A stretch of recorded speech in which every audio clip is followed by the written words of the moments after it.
আপনারা দেখছেন just 3 minutes with বিপ্লব। নিরপেক্ষ বিশ্লেষণ সাধারণ মানুষের জন্য।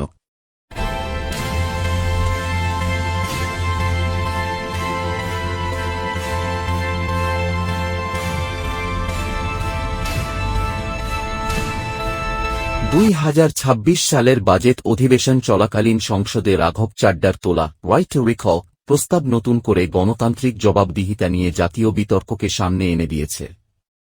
তাঁর বক্তব্যের মূল সুর ছিল স্পষ্ট: ভারতীয় ভোটাররা যদি একজন জনপ্রতিনিধিকে নির্বাচিত করার সাংবিধানিক অধিকার রাখেন, তবে নির্দিষ্ট পরিস্থিতিতে তাঁকে অপসারণের অধিকারও থাকা উচিত। ভারতের বর্তমান গণতান্ত্রিক কাঠামোয় ভোটাররা 5 বছর অন্তর ভোটের মাধ্যমে প্রতিনিধি নির্বাচন করেন, কিন্তু নির্বাচনের পর মাঝপথে সেই প্রতিনিধি অকার্যকর, দুর্নীতিগ্রস্ত বা জনবিচ্ছিন্ন হয়ে পড়লেও সরাসরি অপসারণের কোনো গণভিত্তিক সাংবিধানিক ব্যবস্থা নেই।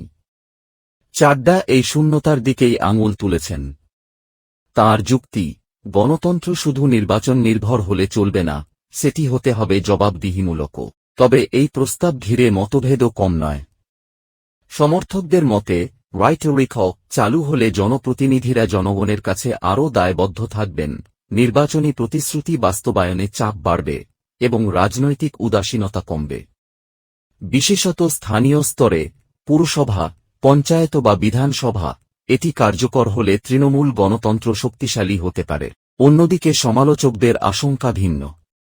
তাঁদের মতে, ভারতে বিপুল জনসংখ্যা, রাজনৈতিক মেরুকরণ ও অর্থবল পেশিশক্তির বাস্তবতায় রিকল প্রক্রিয়া অপব্যবহারের ঝুঁকিও তৈরি করতে পারে। বিরোধীরা সংগঠিতভাবে স্বাক্ষর অভিযান চালিয়ে প্রশাসনিক অস্থিরতা তৈরি করতে পারে, ফলে নীতি নির্ধারণ ও উন্নয়ন প্রকল্প বাধাগ্রস্ত হওয়ার সম্ভাবনাও উড়িয়ে দেওয়া যায় না। সাধারণ মানুষের দৃষ্টিকোণ থেকে বিষয়টি দ্বিমুখী অনুভূতি তৈরি করে। একদিকে, ভোট দিয়ে নির্বাচিত প্রতিনিধিকে মাঝপথে জবাবদিহির আওতায় আনা ধারণা গণতান্ত্রিক ক্ষমতায়নের প্রতীক। অন্যদিকে, ঘন ঘন রাজনৈতিক অস্থিরতা বা পুনর্নির্বাচনের ব্যয়ভার শেষ পর্যন্ত জনগণের ওপরই বর্তাবে, এই বাস্তব চিন্তাও রয়েছে। সব মিলিয়ে রাইট টু রিকল প্রসঙ্গটি কেবল একটি রাজনৈতিক প্রস্তাব নয়, এটি ভারতীয় গণতন্ত্রের গভীরতর পরিণতি, পরিপক্কতা ও প্রাতিষ্ঠানিক সক্ষমতা নিয়ে মৌলিক প্রশ্ন তোলে। বাস্তবায়ন হোক বা না হোক, এই বিতর্ক যে ভোটার কেন্দ্রিক শাসন ব্যবস্থার প্রয়োজনীয়তা নতুন করে সামনে এনেছে, সেটি অস্বীকার করার উপায় নেই। আপনারা দেখলেন জাস্ট 3 মিনিটস উইথ বিপ্লব। আপনার মতামত কমেন্ট করে জানান।